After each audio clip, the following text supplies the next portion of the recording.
بسم اللہ الرحمن الرحیم۔ السلام علیکم۔ سیدہ حضرت عائشہ کا نکاح۔ رسول اللہ صلی اللہ علیہ وسلم حضرت خدیجہ الکبریٰ کی وفات کے بعد غمگین رہنے لگے تھے، چنانچہ حضرت عثمان بن مطعون کی اہلیہ محترمہ حضرت خولہ بنت حکیم رسول اللہ کی خدمت اقدس میں حاضر ہوئی اور عرض کی کہ یا رسول اللہ، آپ دوسرا نکاح کر لیجیے۔ آپ نے فرمایا کہ کس سے کروں؟ حضرت خولہ نے عرض کیا، بیوہ اور کنواری دونوں طرح کی لڑکیاں موجود ہیں، آپ صلی اللہ علیہ وسلم ان میں سے جن سے چاہیں نکاح کر لیں۔ آپ نے فرمایا وہ کون ہے؟ حضرت خولہ نے عرض کیا، بیوہ تو سودا بن زمعہ ہے اور کنواری حضرت ابو بکر کی بیٹی عائشہ ہے۔ حضرت صلی اللہ علیہ وسلم نے فرمایا کہ بہتر ہے کہ تم عائشہ کے متعلق بات کرو۔ چنانچہ حضرت خولہ حضرت ابو بکر صدیق کے یہاں تشریف لے گئی اور ان سے حضرت عائشہ کے رشتے کے متعلق بات کی تو حضرت ابو بکر صدیق فرمانے لگے کہ خولہ، عائشہ تو حضور صلی اللہ علیہ وسلم کی بھتیجی ہے، یعنی حضرت عائشہ آپ کی بھتیجی ہیں، تو پھر ان کا نکاح آپ سے کیسے ہو سکتا ہے؟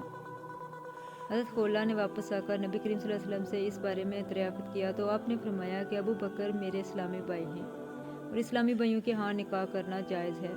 جب یہ مسئلہ حضرت ابو بکر صدیق کو معلوم ہوا تو انہوں نے بصر و چشم اس مبارک رشتے کو قبول کر لیا، لیکن چونکہ اس سے پہلے حضرت عائشہ کی نسبت جبران بن مطعم کے بیٹے سے طے ہو چکی تھی، اس لیے ان سے بھی پوچھنا ضروری تھا۔ لہذا حضرت ابو بکر جبر بن مطعم کے ہاں تشریف لے گئے اور ان سے پوچھا کہ تم نے عائشہ کی نسبت اپنے بیٹے کی طرف کی تھی، اب تم اس بارے میں کیا کہتے ہو؟ جبیر بن مطعم کا گھرانہ ابھی تک مشرف اسلام نہیں ہوا تھا، اس لیے ان کی بیوی بولی کہ اگر یہ لڑکی حضرت عائشہ ہمارے گھر آ گئی تو ہمارا لڑکا بھی اپنے ابو اجداد کے دین سے پھر جائے گا اور ہمیں کسی صورت بھی یہ بات منظور نہیں ہے۔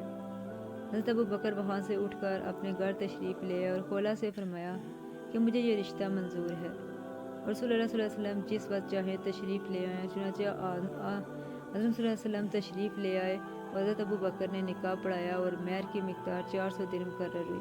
حضرت عائشہ نکاح کے بعد تقریباً 3 برس تک اپنے والدین کے گھر میں ہی رہی اور ان 3 سالوں میں سے 2 سال 3 مہینے مکہ مکرمہ اور 7 یا 8 مہینے ہجرت کے بعد مدینہ طیبہ میں گزارے۔ اللہ حافظ۔